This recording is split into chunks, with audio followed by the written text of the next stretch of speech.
Hello everyone, welcome back to the NPTEL course on materials informatics. In this lecture we will be looking at molecular dynamics. So just as a recap of what we discussed in the last few lectures, so we looked at first principles calculations as providing the fuel to your machine learning engine. So it provides us systematic data. And the idea behind doing first principles calculations is to combine the approximate solutions to the Schrodinger equation with relevant principles or approximations, right, and using this we can compute several properties, and the sort of workhorse for doing first principles calculations in the modern era, especially in solid systems, is your density function theory, right. So a precursor to density function theory is your Hartree-Fock theory, which is the base of most quantum chemistry calculations. So think of calculations on molecules as simple polymers and so on. So Hartree-Fock has a lot of advantages, but it is computationally expensive. So that is why density function theory has sort of become the norm for computing most solid properties like periodic solids. It has a cubic computational scaling, it is suitable for modeling solids, and there is one major unknown in density function theory, which is your exchange correlation functional, and exchange correlation basically quantifies your quantum mechanical interactions among electrons. So this is the major sort of unknown within your DFT, but apart from this, DFT is a fairly well established workhorse. There are several zoos that we saw. So there is a whole zoo of exchange correlation functionals, there is a whole zoo of pseudo potentials that are used to model your core electrons, and there are a whole zoo of packages that are available to do your density function theory calculations, and it is up to us basically to choose the right exchange correlation functional, right pseudo potential and right package. So in this lecture I will be looking at molecular dynamics in this lecture and the next one. So we will be looking at some principles of molecular dynamics. We will not go very deep into all the nitty gritty, but the main idea is to get a flavor of what molecular dynamics can provide, what type of data, what type of information, what type of phenomena we can actually use molecular dynamics to capture. And in terms of schematics, I have used schematics from various sources. So all the sources have been highlighted in the corresponding slides. Okay. So molecular dynamics as a field is actually fairly old, right. So the very first molecular dynamics simulation in a material system was actually done way back in 1957 here by Alder and Wainwright. So these two authors basically looked at what kind of phase transitions you can have in a hard sphere system. So they wanted to model atoms as hard spheres, and let us say you have a collection of hard spheres. Can you based on how these atoms are moving, right, so what kind of trajectories they have, can you have a phase transition. So in other words, can you go from a fairly ordered solid phase to a fairly disordered liquid phase, right. So these kinds of phase transitions was what the authors were trying to model. And the way they did it was, so they used a method which consisted of solving exactly the simultaneous classical equations of motion of several hundred particles by means of fast electronic computers. So what this basically translates is that they model each of the hard sphere, each atom as an individual particle, and they solved the classical equations of motion, basically Newton's laws for each of these particles, and they made all these calculations over fast electronic computers or computers that were available in the 1950s, right. So and they also visualize some of their results. So this is basically a solid phase containing hard sphere particles, and all of these wiggly lines you see is basically where the particles went around, right. So they basically moved around here, and whenever they bumped into each other, the collisions were modeled as perfectly elastic. So if they bump into each other, they will be reflected back in the same direction, right. So you see that in the solid phase, most of the trajectories are around their high symmetry position. So the atom has probably the particle has probably started here and then it has moved around its own high symmetry position, and you see more sort of chaotic behavior in the case of a liquid phase or a fluid phase. So you see that there is no more a definition of high symmetry sites, and the atoms or particles are moving all around the place, right. So So the basic approach that these two authors used, Alder and Wainwright, was that they identified atoms that will collide, and basically they determine the time of collision, right. So basically, you know, if you know the current velocity, current position, and you know the force acting on an atom, you can basically calculate the atom's trajectory, right. Once you calculate the atom's trajectory, so where the atom is going to move in space, you can then sort of identify whether that atom will collide with another atom or not. So this is what they basically did. So they identified atoms that will collide with another atom and determine the time of collision. They calculated the positions of atoms at the time of collision, so where the collision will actually happen, and then after the collision they determine the new velocity. So how the atoms are going to be sent back basically. So they assumed that all the collisions were elastic, and they basically solved Newton's laws, F equal to ma, right. So and they repeated this process multiple times. So here they did the simulations up to 3000 collisions. So they waited for 3000 collisions to end, and then they traced all these trajectories here, and same thing in the fluid phase, they waited for about 3000 collisions here, right. So this approach of identifying atoms that will actually move move in space, if there is a collision, that's one thing, but you can also just identify how atoms are moving and simply track the atoms as they are not colliding with each other also.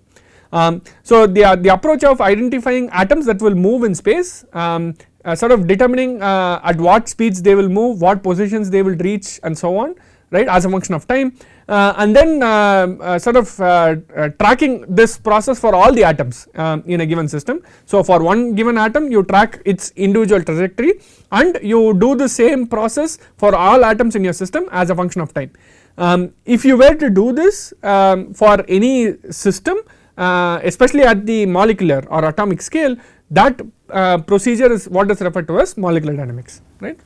So Alder and Wainwright basically gave rise to the field of molecular dynamics in some sense. And the reason why it is called molecular dynamics is because it is a technique that can be used to determine kinetic properties.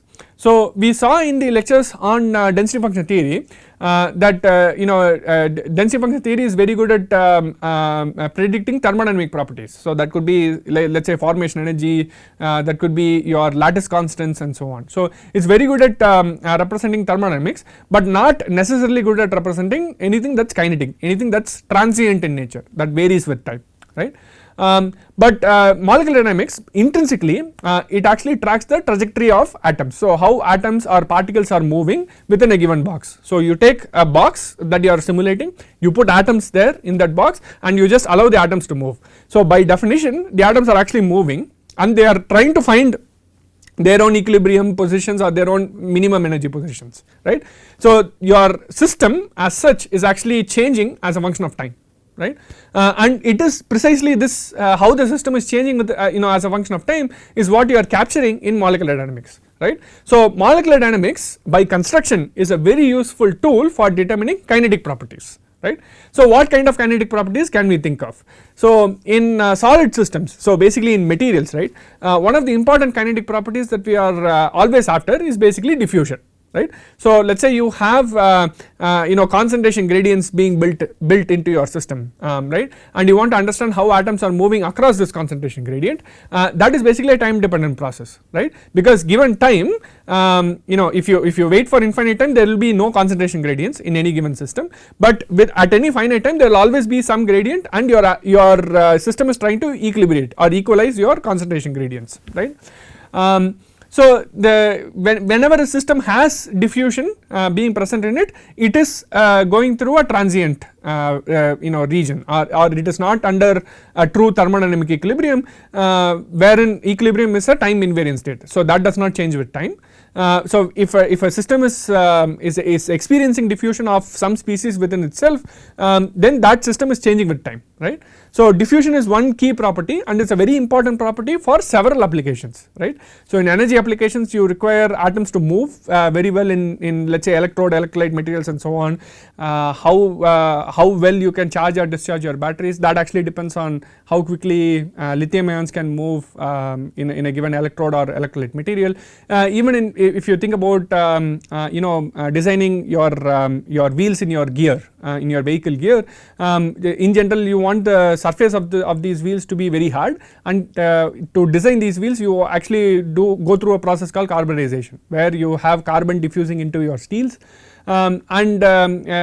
If your carbon is not diffusing into your steels, then it's not going to become hard, right. So that's why diffusion is very important in a lot of different applications, and in any system that is undergoing diffusion, it is going through a transient phase, or it is going to change with time, right.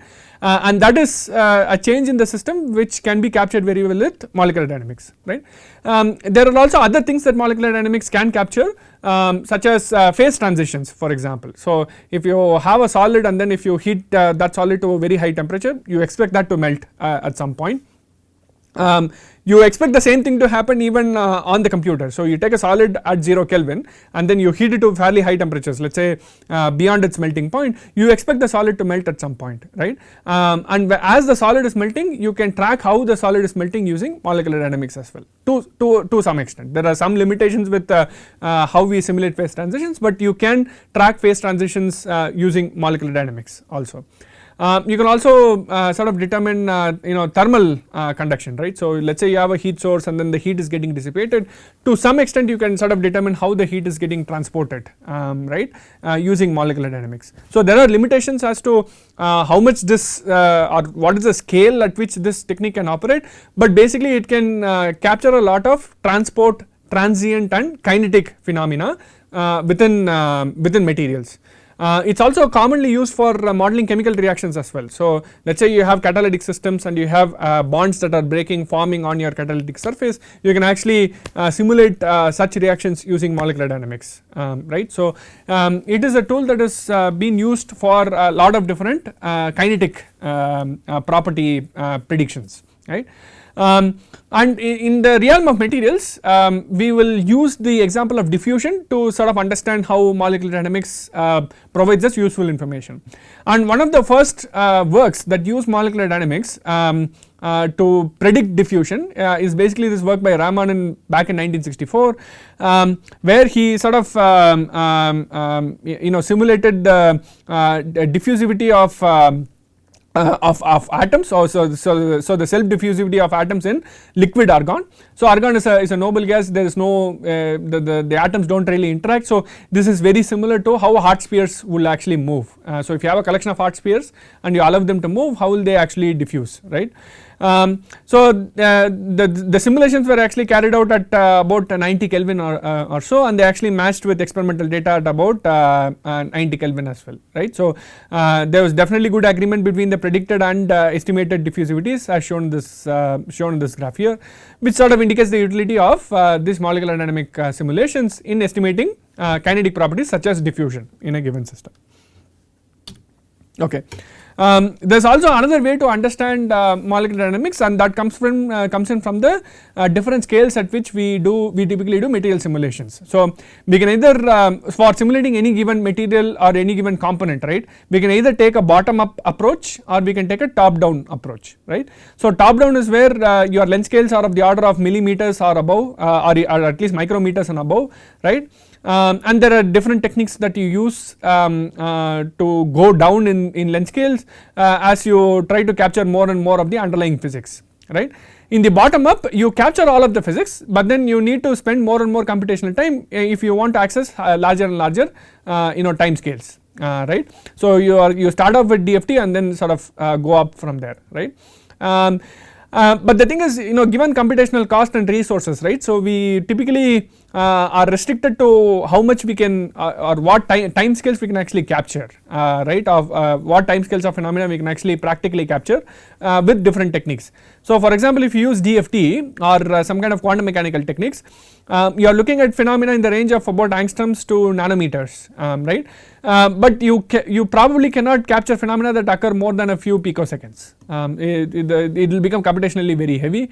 And similarly, if you are using sort of top down approaches, right, so you can simulate phenomena that happens in minutes to years, but it is very hard for you to simulate phenomena that happens at the scale of femtoseconds or picoseconds, and also at smaller length scales, right. So you are basically looking at very large length scales here.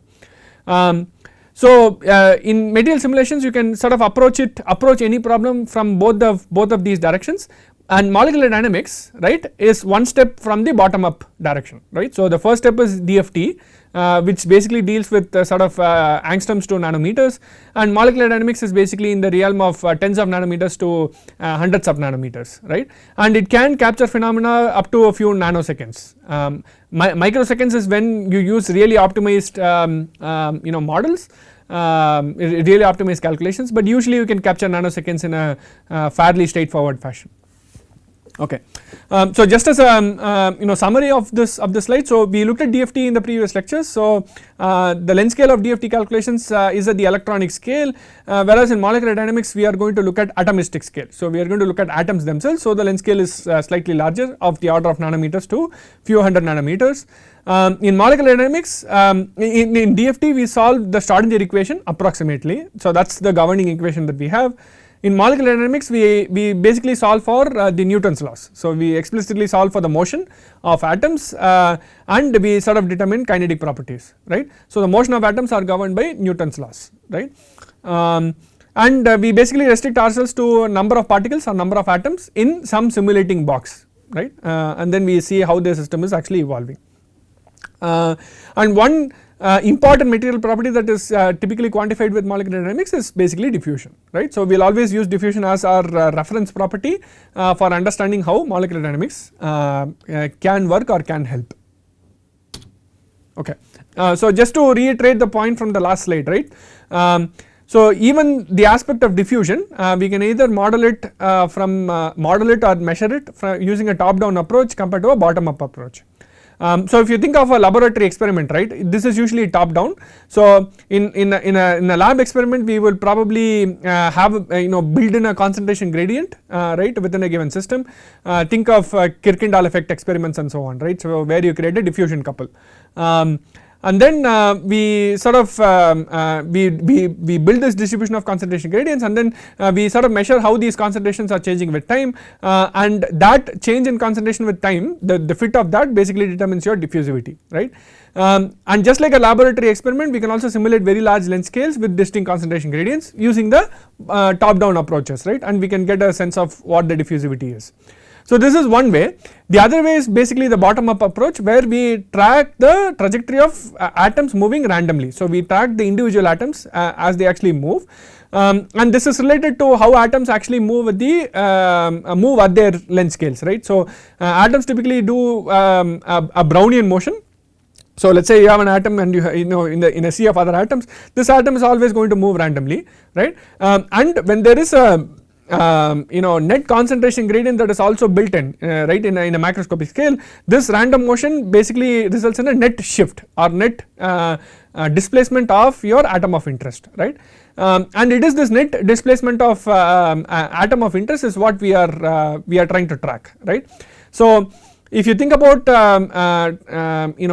tracing the trajectory of atoms moving randomly, we can say that diffusion is related to the ability of the atom to move this the square of this distance delta x over a time delta t, right. So the more the atom actually moves within a time delta t, the more its diffusivity is, right. So we track the diffusivities of individual atoms. We can also track the diffusivity of a center of mass of a collection of atoms, right, to see how the entire concentration itself is shifting within our given system. So we can perform these simulations at the atomistic scale. So we basically track individual atoms, and this is a bottom up approach to identifying diffusivity, right. So molecular dynamics we use this bottom up approach. In lab experiments and larger length scale simulations we use this top down approach. Okay. So what is the objective of any molecular dynamics simulations? It is basically to track the trajectory of atoms, and molecular dynamics is general enough, so you do not need to necessarily consider atoms, you can also consider particles, right. So whereby you can consider entire molecules as one single entity. So our idea is to track the trajectory of atoms. So we basically need an algorithm to track positions, velocities and accelerations of particles in a box, right, as a function of time, and this algorithm also needs to solve Newton's laws, right. So for any given particle I here, we are basically writing the acceleration of the acceleration associated with this particle is basically the force being acted on this particle by the mass, right. So this is basically a restatement of F equal to ma in differential form, right. So the force acting on the particle can actually change with time, and so is the acceleration, the velocity and the position of the particle, right.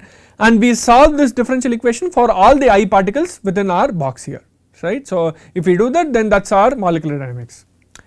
So the way we do this in practice, or the way we calculate this force in practice, is basically we assume that each atom or a particle is moving in some kind of a potential or a force field, right, contributed by some external field and some interactions between the atoms themselves, between the particles themselves, right. So we can basically model some kind of a potential or a field, right, that is dependent on the positions of all the particles in your system, all the atoms in your system, and this is basically a summation of some kind of an external field, right, U of Ri here, and interactions between individual particles, right, that is determined by your small u here. This interaction term I am basically referring to pair interactions here. So we consider 2 atoms interacting at a time, but you can generalize this. So you can consider 3 atoms interacting at a time, 4 atoms interacting at a time, and so on, right.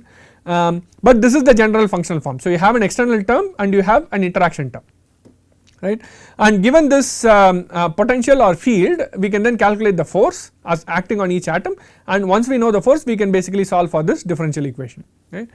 Analytically solving this differential equation is usually not possible because this force it depends on the positions of all the atoms, right. So we need some kind of a self consistent procedure being put into place, because every time the position of each of the atoms change, the force will change, right. So we need to update the force in a systematic fashion. So which means that getting analytical solutions is not going to be possible.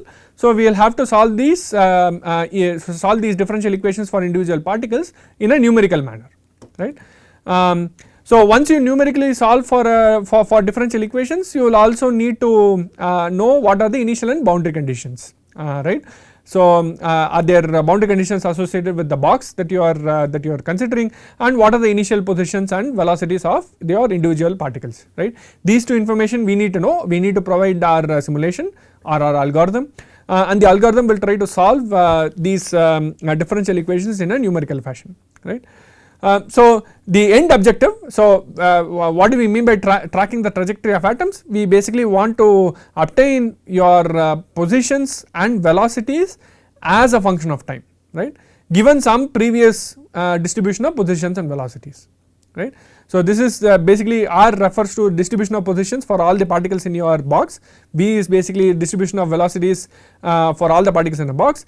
Let us say you know this information at some time t, and you want to see how the system has evolved after a time step delta t. You should be able to solve these equations.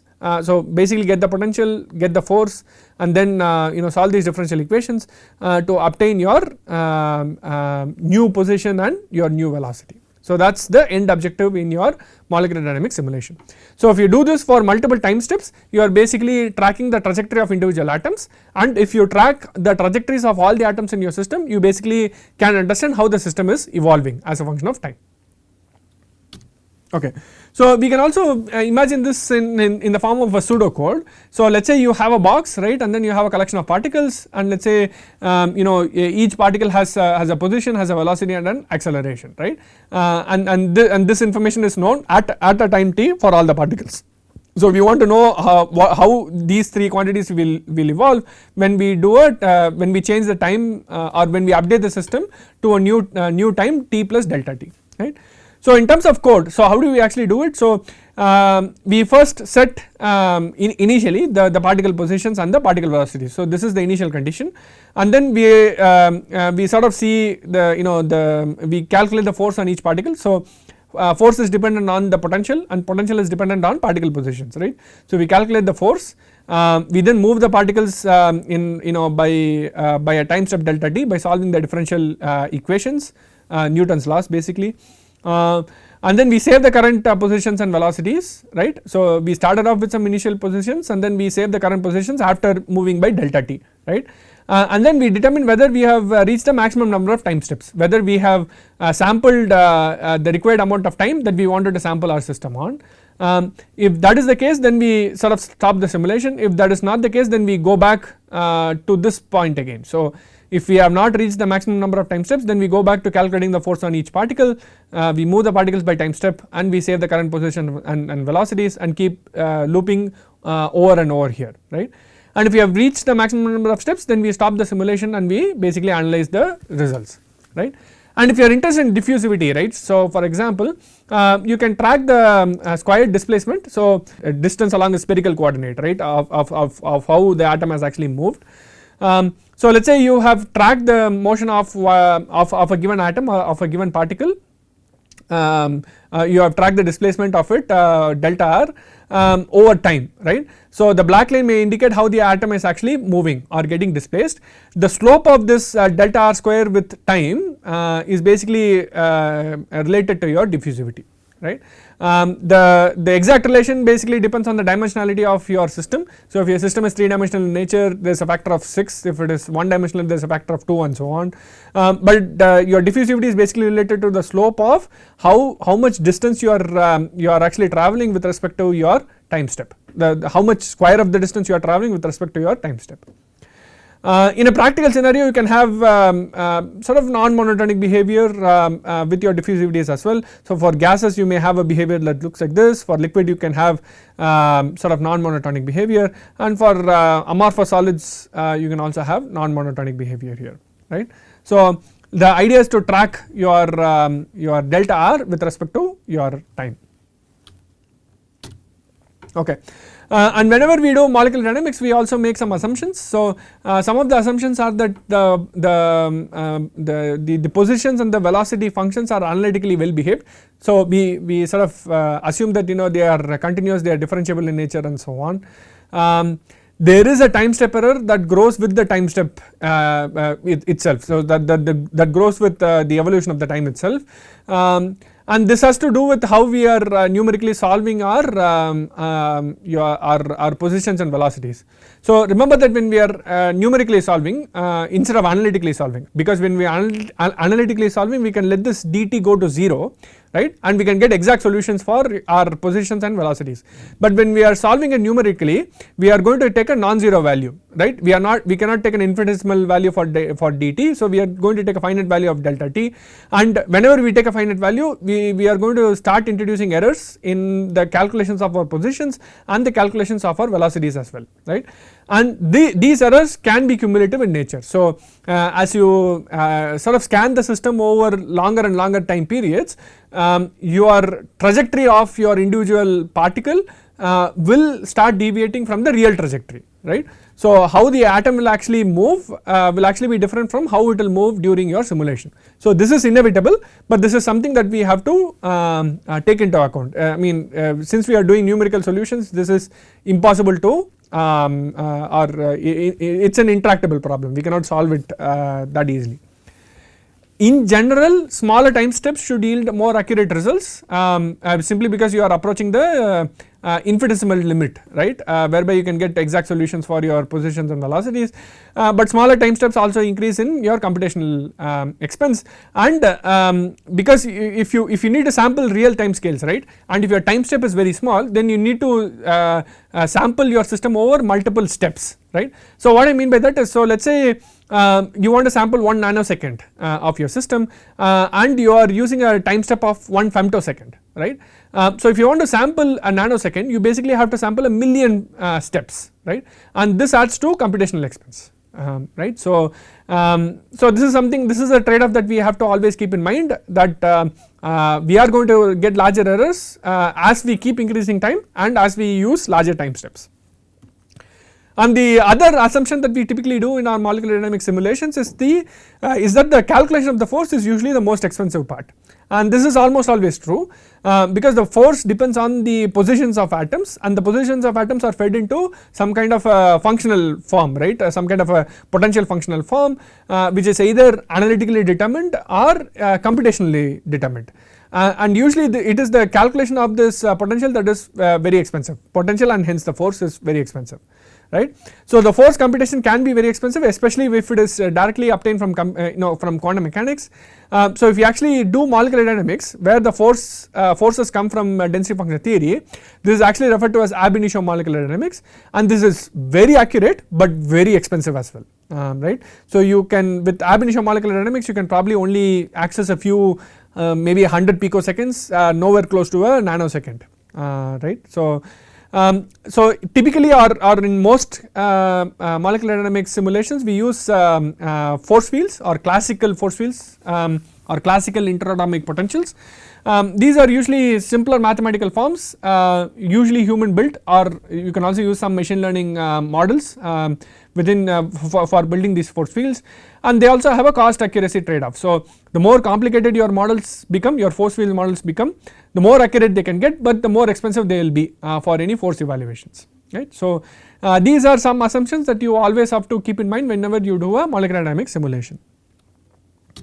Okay. So let us look at a simple problem of a 1D harmonic oscillator with molecular dynamics, right. So it is a one dimensional system, so we are looking at a very simple system. It is a harmonic oscillator. So you basically have an atom that is connected to another atom through a spring, right. So we are going to track the position of the moving atom or the moving particle, right. So that is basically x of t. It has, let us say, a mass of m, right. So if it is a harmonic oscillator, the particle will move through a harmonic potential, which is basically the potential energy here. So that is V of x equals kx square by 2, right. Force is basically the gradient of this, so that is F equals negative kx, right. So it is basically the negative gradient of this. The negative sign basically comes from Hooke's law. It stands for the fact that the force is restorative in nature. Right. So whenever your displacements are large, the force is always in the opposite, acts in the opposite direction, so that it tries to bring back the particle to its equilibrium position, right, to its stable position. So if you know the initial conditions, you can actually analytically derive the exact solution for this 1D harmonic oscillator. So let us say initially the particle is at origin and then it has some velocity, right. You can actually see how the particle is evolving with time, and it evolves in a sinusoidal fashion. So it is a periodic motion here, where omega is some frequency term and is associated with your spring constant and your mass, right. So this is a very simple analytical solution, and we also see that the energy is conserved for this system. So we are not considering any friction or any damping, right, damping terms being present in our system. So the total energy at any given point of time will be the sum of its kinetic and potential energies, which should be equal to the initial kinetic energy that the system had, because initial potential energy is 0, right. So this is what we know about our 1D harmonic oscillator, and let us see if we can actually simulate this 1D harmonic oscillator using molecular dynamics. So basically if we track the trajectory of this particle, right, in this one dimensional space, we should get a sine wave, right. We should basically recover this functional form, right. So let us see if we can actually do that. So for numerically solving, right, this differential equation like d square x by dt square equals negative f by m, right, d square x by dt square equals f by m. So in order to solve this equation numerically, we will sort of assume that the positions and the velocities can be expanded using a simple Taylor expansion, and this is basically expansion of the first order, right. So we can write the position at t plus delta t, so at some increment of time, as the initial position plus some first order term here, right, where the first order term is dependent on the velocity at that time, right. And theta basically refers to residual terms. We are going to ignore this for the time being. Same thing for the velocity. So we write the velocity as t plus delta t as the velocity at that time plus the acceleration. F by m is basically your acceleration times your delta t. So acceleration at for acceleration that has been acted on the particle for this delta t time here, and you have the residual term. So if you just use a first order expansion, this is what is referred to as an explicit solution. So quantities at successive times, so if you have a position at the time of t plus delta t, you can basically determine that exactly using quantities at the previous time step t here, right. Same thing with velocity. So velocity at t plus delta t is dependent only on the velocities and the acceleration at the previous time step, right.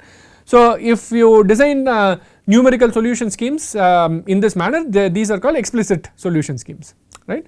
So let us see how these solution schemes perform for a simple molecular dynamics simulation on a 1D harmonic oscillator. And we see that the simple molecular dynamics on a 1D harmonic oscillator has given us terrible results. So what do I mean by that? So I am plotting the variation of the position of the particle here as a function of simulation time here, right. The exact solution is in the green line here, right. So the green line is basically a simple sinusoidal wave, right. And we have looked at 3 different time steps, and we see that in all the 3 time steps, right. So be it the blue curve here, be it the red curve here and the purple curve here, right.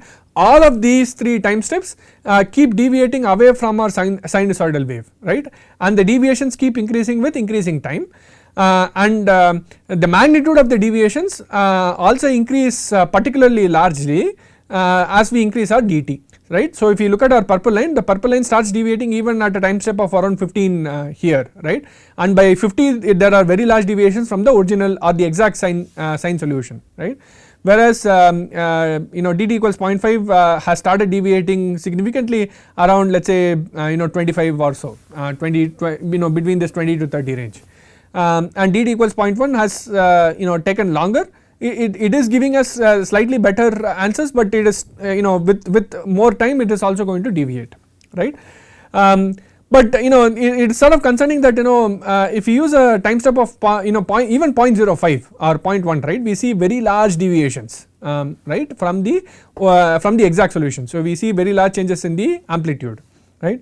And if you track the total energy, so energy as a function of time, as a function of simulation time here, this is a conserved system. So the energy should actually, the exact solution is the energy should not change as a function of time, but we see that for all time steps, right, we see that the energy is actually changing. And particularly for large time steps, dt equals 0.1, so that is represented by the blue curve here. Particularly for the large time step, you see that the energy is deviating in an almost exponential manner, right, compared to the actual exact energy. So the system is not conserving its energy at all, right. So even for a very simple one dimensional harmonic oscillator system, which is one of the examples of a very ideally behaved systems, we see that our simple molecular dynamics has gone completely wrong. And the reason why it has gone wrong is basically because of the way we expanded our positions and velocities. So we used the first order expansion and we solved for the positions and the velocities in an explicit manner, and whenever you do that in a numerical solution of differential equations, you can get such deviations. So small perturbations in your system can cause very large deviations. So your system solution may not be in a very stable manner. So to fix that, the one way that you can sort of approach a possible fix for this kind of a divergence, right, is to actually expand the positions and the velocities further down. So to basically take into account second order terms as well, right. So if we expand our positions and velocities up to our second order, we see that position you have a r of t dependence, and then you have a delta t multiplying with your velocity here, and you also have the force term coming in, right. So so this is force by 2m, this is basically your acceleration times your del t square, right. So this is your second order term, and we are sort of ignoring the third order terms and so on with respect to time. So this is for position. For velocity also we can sort of expand up to the second order term in time. So this is velocity, this is acceleration, this is actually a rate of change of acceleration, right, with respect to time, and so on, right. So f by m is a fairly straightforward quantity for us, but this df by dt is not a straightforward quantity, right. So we can probably expand this force derivative term in a simple sort of in a simple expansion here, whereby we ignore even the first order terms, and we simply state that df dt, this is similar to the limiting definition, right. So it is basically just f of t plus delta t minus f of t divided by delta t, right. So if we set this limit of delta t to 0, then this is the exact definition of our df dt, but since delta t is finite, we have a residual term here, right. Now if we do this, so if we do f of t plus delta t minus f of t by delta t, so if we expand df dt like this and then substitute that in the velocity term, we will see that you will have a f of t by m term here, and then you will also have a f of t plus delta t by m term here, right. So both terms will appear in your velocity term, right. So your velocity at t plus delta t is now dependent not just on your velocity at time t and your force at time t, but is also dependent on the force at t plus delta t, or the acceleration at t plus delta t, right. So, the velocity at t plus delta t of your particle is also dependent on the acceleration at that exact same time, right, not just acceleration at the previous time, right. So, this type of a solution is referred to as an implicit solution. So, you expand your numerical quantities, your positions and velocities into the second order, and if you expand your force derivative in this manner and substitute that into your velocity solution, right, we see that we get an implicit solution for both our velocities and positions, and this actually leads to more stable dynamics. So, we can see an example here. So, exact is the green curve, first order is what we saw before, which is diverging very rapidly, and second order is what we get in the red curve here, and we see that actually follows the exact solution for the sampling the simulation time that we have seen here, right. So, if we actually have an implicit solution or implicit calculation of time dependent quantities, we get stable dynamics, our energy is also conserved. So, we get energy conservation here, and we get basically stable estimates of the trajectories of our system, right, which is what we want in our molecular dynamics simulations. Note that even with implicit solutions there can be a phase shift at very large time scales, but still the sinusoidal behavior will be the same, right. So, sinusoidal behavior will be the same, energy will be more or less conserved, but there can be a minor phase shift. So, the exact solution does not have any phase associated with it, but your numerical solution may generate a small phase shift where the simulated sine wave is slightly shifted from your exact solution at very large time scales. So, this is possible, but overall you get fairly stable dynamics, and this way of solving for positions and velocities, right, in molecular dynamics is what is referred to as the velocity-Verlet algorithm, right.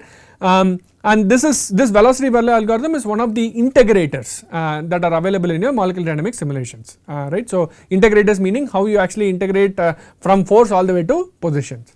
There are other integrators that exist, other integrators that are even more robust than velocity-Verlet, but if you are new to molecular dynamics, then velocity-Verlet is almost always a good place to start in terms of integrating your forces into positions and velocities. So, it's highly recommended for all beginners. Okay.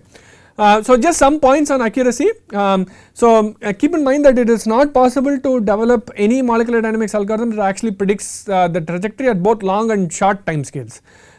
So, if you have an algorithm that predicts short time scales very well, it will develop some inconsistencies at very long time scales, there will be some deviations, but if you want to get the long time scales very well, then you may have to sacrifice some short time accuracy. The specific trajectory that you can actually get with your molecular dynamics simulations is actually very sensitive to your initial condition and any initial errors that you have in your time step. So, even if you have small deviations in your initial conditions, they can actually blow up to very large divergences in your trajectories that you actually get in your molecular dynamics. But this is not a bad thing per se, because in molecular dynamics we are interested in more in the statistical predictions, right. So, we are interested overall how the particle is going to displace over time, not the specific method or specific value of displacement of a given particle. So, that is of less importance.